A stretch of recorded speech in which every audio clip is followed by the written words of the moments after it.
Bismillahirrahmanirrahim. Assalamualaikum warahmatullahi wabarakatuh. Hai semuanya, gimana kabarnya? Semoga kalian tetap menjaga kesehatan kalian dan tetap patuhi protokol kesehatan ya. Sebelumnya, perkenalkan, saya Arista Widya Anggraini dari Fakultas Ekonomika dan Bisnis dengan program studi S1 Akuntansi. Sebelum masuk ke materi yang akan saya jelaskan, di sini saya akan sedikit memperkenalkan universitas saya, yaitu Universitas Tikubang Semarang, atau yang lebih dikenal dengan singkatan Unisbang. Unisbang merupakan sebuah perguruan tinggi swasta yang ada di kota Semarang, Jawa Tengah, yang berdiri sejak tahun 1968. Hingga saat ini, lokasi gedung utama kampus tersebut terletak di Jalan Trilomba Juang nomor 1 Semarang, dan kampus Kendeng yang berada di Jalan Kendeng 5, Bendan Ngisor, Kecamatan Semarang Selatan, Kota Semarang, Jawa Tengah. Sebelum resmi berdiri sebagai Unisbang, perguruan tinggi ini dulunya adalah sebuah akademi keuangan dan perbankan, atau bisa disebut dengan Akubang. Pada tanggal 15 Mei 1989, Akubang dikembangkan menjadi sekolah tinggi, yaitu Sekolah Tinggi Keuangan dan Perbankan. Dengan menambah jenjang pendidikan diploma 4, perguruan tinggi ini resmi menjadi Universitas Tikubang setelah diresmikan di tahun 2001. Untuk program studinya sendiri, Unisbang tercatat telah memiliki 6 fakultas dan 12 program studi, yang terdiri dari yang pertama ada Fakultas Ekonomi dengan program studi S1 Akuntansi, S1 Manajemen, D3 Keuangan dan Perbankan, Pendidikan Profesi Akuntansi atau PPAK, dan S2 Magister Manajemen. Yang kedua ada Fakultas Teknologi Informasi dengan program studi D3 Manajemen Informatika, S1 Teknik Informatika, dan S1 Sistem Informasi. Yang ketiga ada Fakultas Hukum dengan program studi S1 Ilmu Hukum. Dan yang keempat ada Fakultas Bahasa dan Budaya dengan program studi S1 Sastra Inggris. Dan yang kelima ada Fakultas Teknik dengan program studi S1 Teknik Industri. Dan yang terakhir ada Fakultas Pariwisata dengan program studi D3 Perhotelan. Nah, itulah jurusan pada Unisbang Semarang yang telah dikelompokkan menjadi beberapa fakultas dan jenjang pendidikan. Untuk akreditasinya sendiri, hampir semua program studi sudah mendapatkan izin penyelenggaraan dan mendapatkan akreditasi dari BAN PT Indonesia. Dan saya merupakan salah satu mahasiswi Universitas Tikubang Semarang dari Fakultas Ekonomika dan Bisnis dengan program studi S1 Akuntansi. Saya memilih Fakultas Ekonomika dan Bisnis karena pada tahun 2020, Fakultas Ekonomika dan Bisnis Unisbang Semarang memiliki keunggulan dan terpilih di bidang ekonomi dan bisnis yang kompetitif yang berkelanjutan informasi. Sepertinya cukup bagi saya untuk sedikit memperkenalkan Unisbang Semarang. Jika kalian yang berminat untuk mendaftar di perguruan tinggi Unisbang Semarang atau ingin lebih mengetahui Unisbang Semarang, silakan kunjungi situs resmi Unisbang Semarang untuk mendapatkan informasi pendaftaran maba atau mahasiswa baru, baik melalui jalur tes, umum, SNMPTN, dan lain-lain sebagainya. Sebelum saya memulai presentasi, alangkah lebih baiknya saya mengucap puji syukur kehadirat Allah Subhanahu wa Ta'ala yang telah memberikan rahmat serta hidayahnya sehingga saya dapat menyelesaikan tugas prinsip operasional Bank Syariah ini tepat pada waktunya. Adapun tujuan dari tugas ini adalah untuk memenuhi tugas dosen pada bidang studi akuntansi, mata kuliah akuntansi perbankan syariah. Selain itu, tugas ini juga bertujuan untuk menambah wawasan tentang prinsip operasional bank syariah bagi penonton dan saya sendiri. Saya mengucapkan terima kasih kepada Bapak Arifin Muhammad Dwi Nugroho selaku dosen mata kuliah akuntansi perbankan syariah yang telah memberikan tugas ini sehingga dapat menambah pengetahuan dan wawasan sesuai dengan bidang studi yang saya tekuni. Baiklah, saya akan memulai presentasi saya. Di sini ada dua pokok pembahasan. Yang pertama, yaitu saya akan menjelaskan tentang prinsip syariah penghimpunan dana, dan yang kedua ada prinsip syariah penyaluran dana. A. Prinsip syariah penghimpunan dana. 1. Giro wadiah. Pengertian giro wadiah.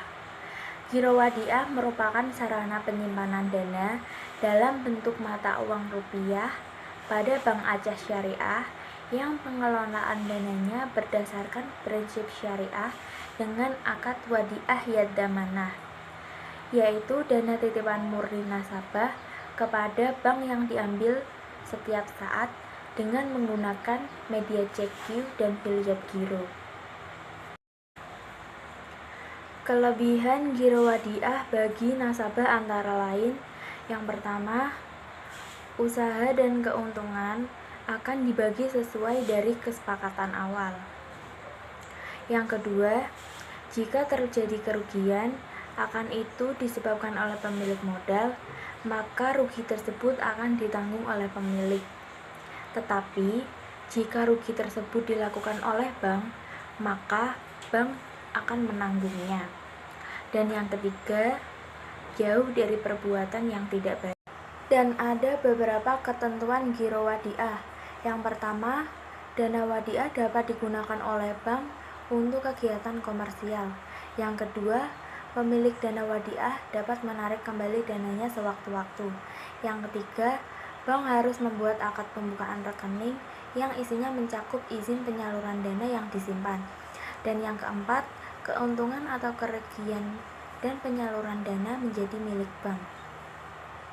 Ada dua jenis wadiah. Yang pertama, wadiah yadamanah merupakan akad penitipan uang di mana pihak yang dititipi boleh memanfaatkan uang tersebut. Tapi, jika uang itu rusak atau hilang, maka pihak yang dititipi harus bertanggung jawab atau menggantinya. Yang kedua, wadiah yatamanah, di mana si penerima titipan tidak bertanggung jawab atas kehilangan dan kerusakan yang terjadi pada barang titipan, selama hal ini bukan akibat dan kelalaian dari penerima titipan. Berikut saya akan menyebutkan rukun wadiah. Yang pertama, adanya ijab dan qabul. Yang kedua, adanya harta atau barang yang dititipkan. Dan yang ketiga, adanya barang yang dititipkan halal. Dan yang keempat, adanya orang yang ingin menitipkan barang. 2. Tabungan wadiah. Pengertian tabungan wadiah. Tabungan wadiah adalah titipan murni dari nasabah ke pihak bank. Jadi, seorang nasabah yang ingin membuka tabungan dengan akad wadiah, maka nasabah tersebut menitipkan atau menyimpan uangnya ke bank, dan dana tersebut bisa diambil sewaktu-waktu oleh nasabah. Kelebihan tabungan wadiah. Yang pertama, jauh dari unsur riba yang terlarang. Yang kedua, bebas tarik tunai di anjungan ATM Mandiri.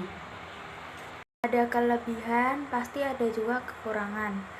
Nah, kekurangan dari tabungan wadiah yaitu meskipun jumlah uang tetap sama, namun nilai uang akan tetap mengalami penurunan dari waktu ke waktu. 3. Tabungan mudharabah. Pengertian tabungan mudharabah. Secara sederhana, mudharabah adalah kerjasama usaha antara dua pihak dengan ketentuan bagi hasil atas keuntungan usaha dan dibagi rugi jika ada kerugian usaha. Kelebihan tabungan mudharabah. Yang pertama, nasabah kasih izin ke bank buat kelola uangnya di industri berprinsip syariah. Yang kedua, nasabah bisa pilih sendiri tempat, cara, dan objek investasi yang dia inginkan, namun resiko ditanggung nasabah sendiri. Yang ketiga, nasabah nggak bakal dapat bagi hasil, namun nasabah nggak dibebankan biaya administrasi. Ada beberapa contoh tabungan mudharabah. Yang pertama ada BSM, tabungan pensiun. Yang kedua tabungan BSM. Yang ketiga BSM tabungan berencana. Yang keempat Danamon Syariah IB. Yang kelima tabungan IB mapan SIM Niaga Syariah. Yang keenam tabungan IB Hasanah Mudharabah BNI Syariah. 4. Deposito mudharabah. Pengertian deposito mudharabah. Deposito mudharabah merupakan dana investasi yang ditempatkan oleh nasabah yang tidak bertentangan dengan prinsip syariah dan penarikannya hanya dapat dilakukan pada waktu tertentu sesuai dengan akad perjanjian yang dilakukan antara bank dan nasabah investor. Kelebihan deposito mudharabah. Yang pertama, besaran nisbah kompetitif. Yang kedua, jangka waktu yang fleksibel. Yang ketiga, menggunakan sistem automatic rollover atau perpanjangan otomatis. Yang keempat, dapat dijadikan jaminan kredit. Yang kelima, aman karena dijamin LPS atau lembaga penjamin simpanan. Yang keenam, tidak ada biaya administrasi. Jika ada kelebihan, pasti ada juga kekurangannya. Nah, kekurangan dari deposito mudharabah yaitu tingkat kepastian nisbah tergantung realisasi bisnis dari pengelola dana. Jika kinerja bank tersebut jelek dan usaha yang dilakukan merugi, maka kerugian tersebut dibebankan pada nasabah. B. Prinsip syariah penyaluran dana yang termasuk prinsip investasi. 1. Mudharabah muqayyadah. Pengertian mudharabah muqayyadah merupakan bentuk kerjasama antara dua atau lebih pihak di mana pemilik modal atau sohibul mal mempercayakan sejumlah modal kepada pengelola atau mudharib dengan suatu perjanjian di awal. Bentuk ini menegaskan kerjasama dengan kontribusi 100% modal dari pemilik modal dan keahlian dari pengelola. Contoh mudharabah muqayyadah antar dua pihak saja, yaitu sohibul mal yang bermitra dengan mudharib. Contoh sederhananya, misalnya ada lembaga zakat yang ingin menyalurkan zakat produktif bagi umat. Sebagai pemilik dana, lembaga zakat mengajukan kerjasama mudharabah dengan bank syariah. Manfaat mudharabah muqayyadah. Yang pertama, untuk membiayai pembiayaan tertentu yang mempunyai prospek margin yang tinggi yang sesuai dengan permintaan pemilik. Yang kedua, bank syariah pada transaksi ini merupakan agen penghubung antara mudharib dengan sohibul mal. 2. Mudharabah mutlaqah. Pengertian mudharabah mutlaqah adalah bentuk kerjasama antara pemilik dana dengan pengelola dana. Pengelolaan dana memiliki sifat dana bebas yang tidak memiliki batas dalam menentukan usaha dan pelaksanaan. Pemilik dana memberikan kebebasan penuh pada pengelola.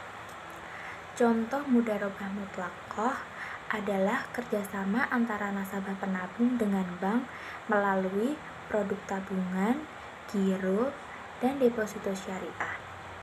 Manfaat mudharabah mutlaqah. Yang pertama, jumlah yang didapat sebagai kelebihan dari modal. Yang kedua, bagian keuntungan proporsional bagi setiap pihak harus diketahui dan dinyatakan pada waktu kontrak disepakati, dan harus dalam bentuk prosentasi atau nisbah dari keuntungan sesuai kesepakatan. Yang ketiga, perubahan nisbah harus berdasarkan kesepakatan. 3. Mudharabah musyarakah. Pengertian mudharabah musyarakah. Mudharabah musyarakah merupakan perpaduan antara akad mudharabah dan akad musyarakah. Mudharabah di mana pengelola dana menyertakan modal atau dananya dalam kerjasama investasi. Contoh mudharabah musyarakah. Contoh aplikasi akad mudharabah musyarakah ialah produk asuransi syariah. Perusahaan mengelola dana yang dihimpun dari para shahibul mal untuk disimpan maupun diinvestasikan dengan menggunakan akad mudharabah. Untuk memperbesar dana investasi, perusahaan asuransi ikut berkontribusi dalam hal penambahan modal. Dalam mudharabah musyarakah ada 2 tahap pembagian keuntungan, yaitu yang pertama, pembagian keuntungan musyarakah LKS. Maksudnya adalah merupakan pembagian pendapatan usaha bagi LKS sebagai pemodal atau mustarik. Skema pembagian ini dilakukan berdasarkan rasio porsi modal yang disertakan LKS. Yang kedua, pembagian keuntungan mudharabah. Maksudnya adalah pembagian bagian keuntungan setelah dikurangi pembagian keuntungan musyarakah LKS. Pembagian ini dilakukan antara LKS sebagai pengelola dan nasabah sebagai pemilik dana berdasarkan porsi nisbah yang disepakati. 4. Musyarakah. Pengertian musyarakah. Musyarakah adalah akad kerjasama antara 2 pihak atau lebih untuk suatu usaha tertentu, di mana masing-masing pihak memberikan kontribusi dana dengan ketentuan bahwa keuntungan dibagi berdasarkan kesepakatan, sedangkan kerugian berdasarkan porsi kontribusi dana berupa kas maupun aset non-kas yang diperkenankan oleh syariah. Manfaat musyarakah. Adapun manfaat-manfaat yang muncul dari pembiayaan musyarakah adalah meliputi yang pertama, lembaga keuangan akan menikmati peningkatan dalam jumlah tertentu pada saat keuntungan usaha nasabah meningkat. Yang kedua, pengembalian pokok pembiayaan disesuaikan dengan cash flow atau arus kas usaha nasabah, sehingga tidak memberatkan nasabah. Jenis akad musyarakah. Musyarakah sendiri terdiri dari 2 jenis akad, yaitu yang pertama syir'ah al-inan atau unequal share partnership. Artinya di mana 2 orang atau lebih memberikan penyertaan modal dengan porsi yang berbeda, dengan keuntungan-keuntungan yang disepakati bersama, dan kerugian yang diderita akan ditanggung sesuai dengan porsi besarnya masing-masing. Dalam hal pekerjaan dan tanggung jawab dapat ditentukan dengan kesepakatan bersama dan tidak tergantung dari porsi modalnya. Begitu juga dengan keuntungan yang didapat, tidak tergantung dari porsi modal, disesuaikan dengan perjanjian di muka. Yang kedua, syir'ah al-mufawadah atau equal share. Artinya merupakan musyarakah yang setiap mitra menyertakan modal yang sama nilainya, mendapatkan keuntungan sesuai dengan modalnya. Begitu juga dengan kerugian, tanggung jawab bersama sesuai dengan modalnya.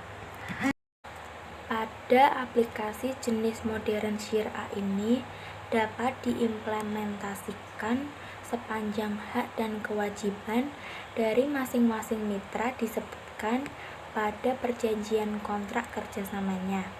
Sesungguhnya syir'ah jenis ini sangat sulit diaplikasikan karena mulai dari modal, kerja, dan keahlian dari setiap partner dalam pengelolaan bisnis harus semuanya sama porsinya. Rukun musyarakah. Beberapa unsur atau rukun yang harus terdapat dalam akad musyarakah adalah sebagai berikut. Yang pertama, pelaku. Terdiri dari para mitra yang harus memahami atau cakap hukum dan balik. Yang kedua, objek musyarakah, yang terdiri dari modal yang disertakan harus secara tunai, dan modal yang disertakan bisa berbentuk uang, emas, aset dagang, perak, lisensi, hak paten, dan lain sebagainya.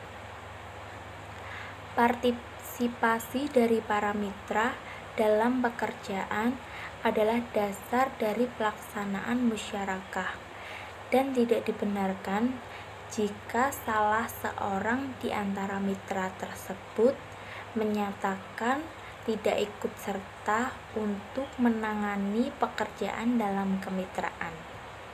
Yang ketiga, ijab kabul atau serah terima adalah pernyataan dan ekspresi saling ikhlas atau rela di antara para pihak pelaku akad yang dilakukan ini secara tertulis, verbal dengan melalui korespondensi atau berbagai cara komunikasi modern.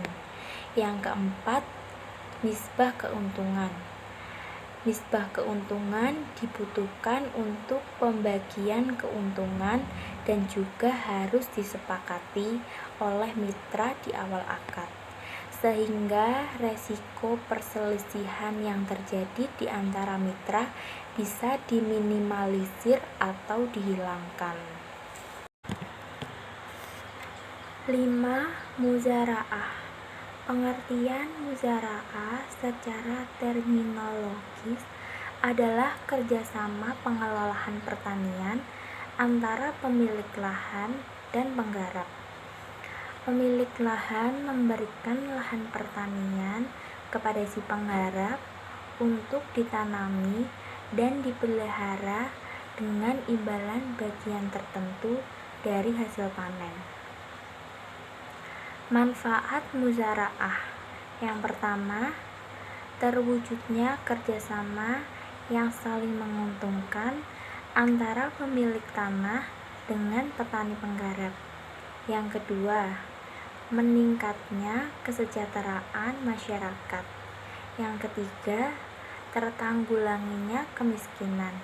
Dan yang keempat, terbukanya lapangan pekerjaan, terutama bagi petani yang memiliki kemampuan bertani tetapi tidak memiliki tanah garapan.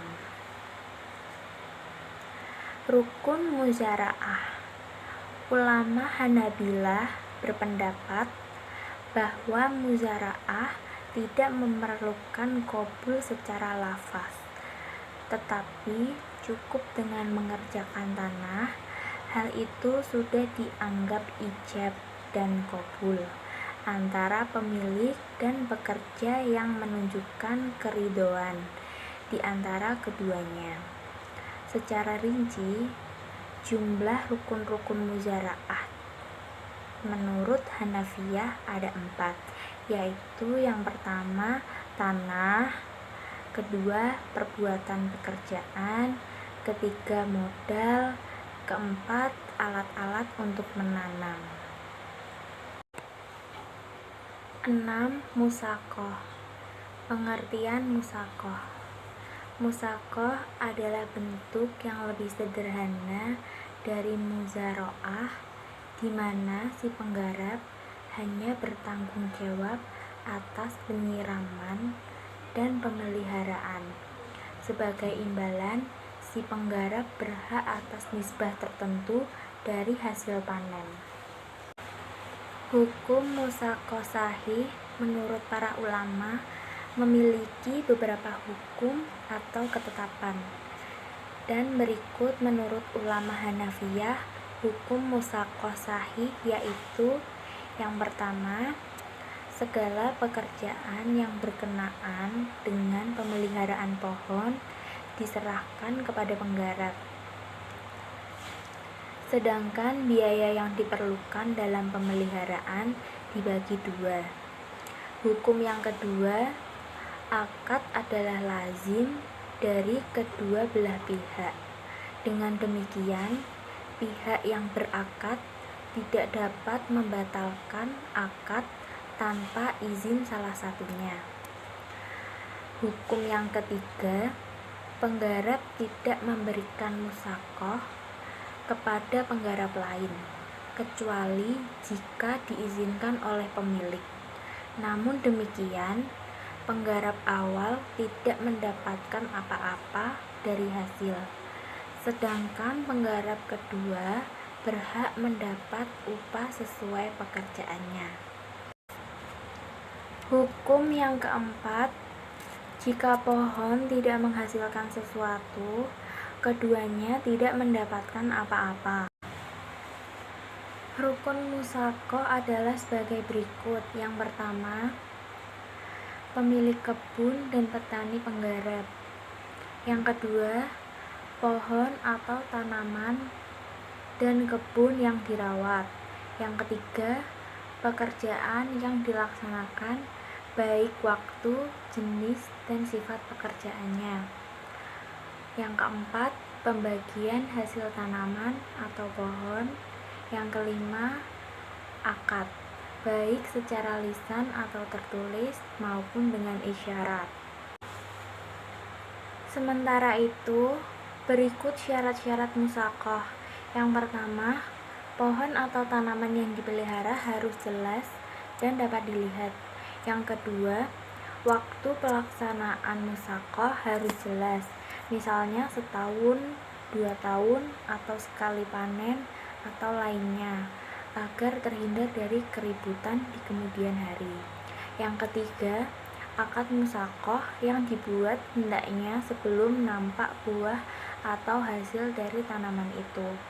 Yang keempat, pembagian hasil jelas disebutkan secara jelas. Manfaat dan hikmah musaqah. 1. Dapat terpenuhinya kemakmuran yang merata. 2. Terciptanya saling memberi manfaat antara kedua belah pihak, baik si pemilik tanah maupun si petani penggarap. Yang ketiga, bagi pemilik tanah merasa terbantu karena kebunnya dapat terawat dan menghasilkan. Yang keempat, di samping itu kesuburan tanahnya juga dapat dipertahankan.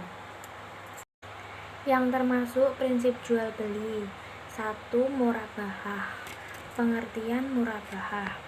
Murabahah adalah transaksi jual beli barang dengan menegarkan harga perolehan dan margin keuntungan kepada pembeli. Keuntungan diperoleh atas kesepakatan antara penjual dan pembeli. Jenis-jenis akad murabahah. Tersedia 2 jenis akad murabahah yang biasanya dilakukan. Yang pertama, akad murabahah dengan pesanan. Pada akad ini, transaksi jual beli terjadi setelah penjual membeli barang yang telah dipesan oleh pembeli terlebih dahulu. Pesanan tersebut dapat bersifat mengikat maupun tidak. Apabila mengikat, maka pembeli tidak dapat membatalkan pesanan dan harus membayar barang yang telah dipesan. Serta jika barang yang telah dibeli nilainya berkurang sebelum diberikan, tentu saja akan mengurangi akad dan penurunan nilai tersebut. Sebaliknya, jika tidak mengikat, pembeli tidak wajib membayar atau dapat membatalkan barang yang telah dipesan oleh penjual. Yang kedua, akad murabahah tanpa pesanan. Sesuai nama jenisnya, penjual dapat membeli barang tanpa harus ada pesanan terlebih dahulu. Akad murabahah jenis ini termasuk bersifat tidak mengikat. Manfaat akad murabahah. Berikut beberapa manfaat dan kegunaan dari menggunakan transaksi murabahah. Yang pertama, sebagai pemenuh modal usaha kerja, investasi, maupun pembiayaan yang bersifat konsumtif, seperti angsuran rumah, kendaraan, dan lain-lain. Yang kedua, untuk pembiayaan kebutuhan produktif, seperti mesin produksi, alat-alat perkantoran, dan lain-lain. Yang ketiga, cara dan proses pembayaran serta jangka waktu pembayaran sesuai dengan kesepakatan kedua belah pihak. Kelebihan menggunakan akad murabahah. Akad murabahah sering dipilih untuk digunakan dalam transaksi jual beli karena memiliki banyak kelebihan. Berikut beberapa di antaranya. Yang pertama, keuntungan diketahui dan ditentukan secara jelas di awal transaksi dan merupakan hasil dari kesepakatan kedua belah pihat. Yang kedua, margin atau keuntungan murabahah bersifat tetap. Apabila sudah disepakati oleh kedua belah pihak, maka tidak dapat diubah. Yang ketiga, transaksi murabahah apabila dilakukan secara kredit dinilai memiliki risiko yang lebih rendah karena tidak berhubungan dengan kondisi usaha nasabah tersebut, baik itu mengalami untung maupun rugi. Syarat dan ketentuan murabahah. Akad murabahah memiliki syarat dan ketentuan yang harus dipenuhi, yaitu yang pertama, keinginan bertransaksi dilakukan dengan kemauan sendiri. Yang kedua, bank dan nasabah harus melakukan akad murabahah yang bebas riba. Yang ketiga, bank harus menyampaikan semua hal yang berkaitan dengan pembelian. Contohnya, apabila pembelian dilakukan secara hutang. Dan yang keempat, bank kemudian menjual barang tersebut kepada nasabah dengan harga jual senilai harga beli plus keuntungan. Dalam kaitan ini, bank harus memberitahu secara jujur harga pokok barang kepada nasabah beserta biaya tambahan yang diperlukan, misal ongkos angkut barang. Yang kelima, nasabah membayar harga barang yang telah disepakati tersebut sesuai jangka waktu tertentu. Dan yang keenam, untuk mencegah terjadinya penyalahgunaan atau kerusakan akad tersebut, pihak bank dapat mengadakan perjanjian khusus dengan nasabah. Yang ketujuh, jika bank hendak mewakilkan kepada nasabah untuk membeli barang. Yang kedelapan, adanya ijab dan qabul. 2. Salam. Apa itu salam? Pengertian salam adalah akad jual beli barang pesanan dengan pengiriman barang di kemudian hari oleh penjual dan pelunasannya dilakukan oleh pembeli pada saat akad disepakati dengan syarat-syarat tertentu. Manfaat akad salam. Yang pertama, manfaat transaksi salam bagi pembeli. Adanya jaminan memperoleh barang dalam jumlah dan kualitas tertentu pada saat ia membutuhkan dengan harga yang disepakatinya di awal. Yang kedua, manfaat bagi penjual adalah diperolehnya dana untuk melakukan aktivitas produksi dan memenuhi sebagian kebutuhan hidupnya. Rukun dan syarat akad salam. Yang pertama, uang hendaknya dibayar di tempat akad. Pembayaran dilakukan terlebih dahulu. Yang kedua, barang menjadi hutang bagi si penjual. Yang ketiga, barangnya dapat diberikan sesuai waktu yang dijanjikan. Yang keempat, ukuran barang jelas, baik takaran, timbangan, ataupun bilangannya menurut kebiasaan cara menjual barang semacam itu. 3. Istisna. Apa itu istisna? Istisna merupakan akad jual beli dalam bentuk pemesanan pembuatan barang dengan kriteria dan persyaratan tertentu yang disepakati antara pemesan. Konsekuensi akad istisna. Dengan demikian, sebelum barang diserahkan, keduanya berhak untuk mengundurkan diri dari akad istisna. Produsen berhak menjual barang hasil produksinya kepada orang lain, sebagaimana pemesan berhak untuk membatalkan pesanannya. Yang termasuk prinsip sewa. 1. Ijarah. Pengertian ijarah. Ijarah merupakan kesepakatan antara pemindahan hak guna atas barang atau jasa melalui sewa tanpa diikuti pemindahan kepemilikan atas barang yang disewa. Rukun dan syarat ijarah. Yang pertama, ada orang yang menyewakan suatu barang. Yang kedua, ada akad antara penyewa dan menyewakan. Yang ketiga, ada ijab qabul. Yang keempat, ada upah. Yang kelima, ada manfaat baik antara pihak menyewakan dan pihak menyewa. 2. Ijarah mutahiyah bitamilik adalah skema penjualan barang atau jasa yang memadukan akad jual beli dan sewa, sekaligus yang diakhiri dengan kepemilikan barang atau jasa yang menjadi objek dalam akad ke tangan si penyewa. Rukun dan syarat ijarah mutahiyah bitamlik. Rukun IMBT. Yang pertama, orang yang berakad, penyewa atau mustajir.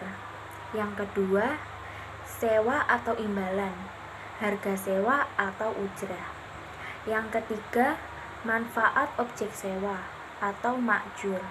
Yang keempat, sigot atau ijab dan qabul. Syarat IMBT.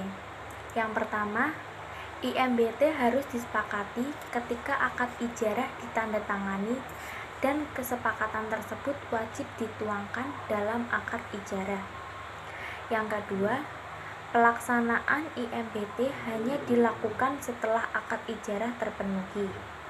Yang ketiga, bank wajib mengalihkan kepemilikan barang sewa kepada nasabah berdasarkan hibah pada akhir periode perjanjian sewa.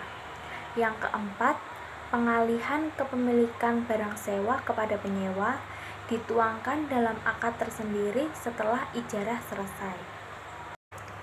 Tidak terasa kita sudah sampai di slide penutup. Demikian akhir dari presentasi saya. Apabila ada kesalahan dalam pengucapan dan kekurangan dalam penyampaian materi, saya mohon maaf. Semoga apa yang saya sampaikan barusan adalah awal yang baik untuk kita semua. Terima kasih atas perhatiannya. Wabillahi taufiq wal hidayah. Wassalamualaikum warahmatullahi wabarakatuh.